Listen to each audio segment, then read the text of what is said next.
Əhalinin sayı 2000 nəfərdən ibarət olan qəsəbə kişilərin sayı qadınların sayına 3-ün 1-ə nisbət edir. 100 kişidən 20'si hemofiliya olarsa, hemofiliya geni daşıyan insanların sayı nə qədərdir? Deməli, 3'ün üstə 1 gəlsə neçə edir? 4. 2 şeydə 4'ə bölsək, 2000'i 4'ə bölsək alacağıq 500. Deməli, bir dənəsi 500'ə, kişilərin sayda olacaq neçə? 3'ü də vursaq, 3'ü də 1500. Buradan da kişilərimizin sayda olur 1500. 1500 kişi və deyir ki, hər 100 kişidən 20, yəni 20%. 100'ü də 500'ü də vuralacağım 20'yə böləndə 100'ə. Bu da eləyəcək 300. Yəni 300 dənə kişi hemofiliya xəstəsidir. İndi bizdən deyir ki, geni daşıyan insanların sayı. Deməli, bu kişi hemofiliya xəstəsidirsə, deməli,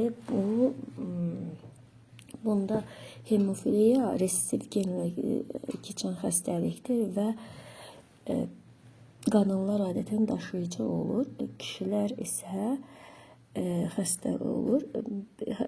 Qadınlarda xəstəlikdə rast gəlinir, amma bu çox nadir hallarda rast gəlinir. Deməli, kişinin genotipi Y, X, kiçik H2. İndi bu kişi bu kiçik H-dan alır, genofonddan alır da, yəni ki, əhalidən mövcud olan gendən gəlir.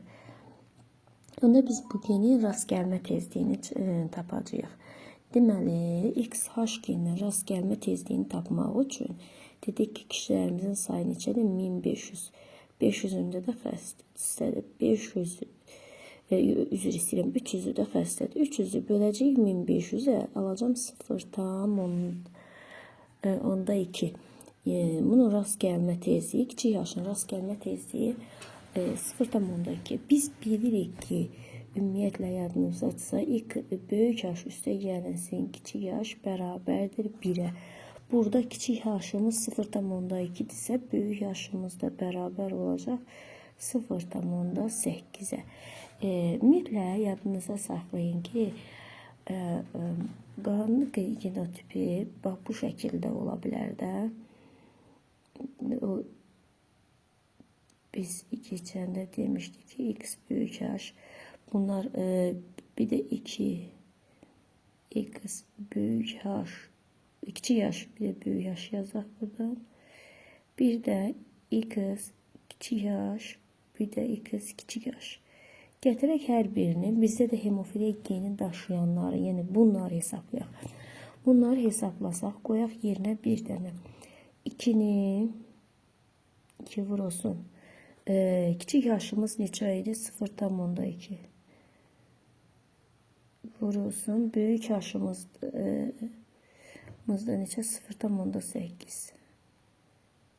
Buradan da bu hemofiliya daşıyıcılıq xəstə insanlar 0,32. Amma bizdə ümumi gen sayı soruşur. Sonra ikincisini hesablayaq. Rast gəlmə tezliyi. Deməli, 0,2'dir. Vururam 0,2'yə. Bu da elədimi 0,4'ə. Bunların rast gəlmə ehtimalı cəmi elədimi 0,36. Bizdən də qadınımızın bunların da cəmi ilə buradan yazım 0,36. 36. Biz qadınlarımızın da sayı 500'dürsə, nə qədər qadın olacaq? 500'ü vuracağım 0,36'ya.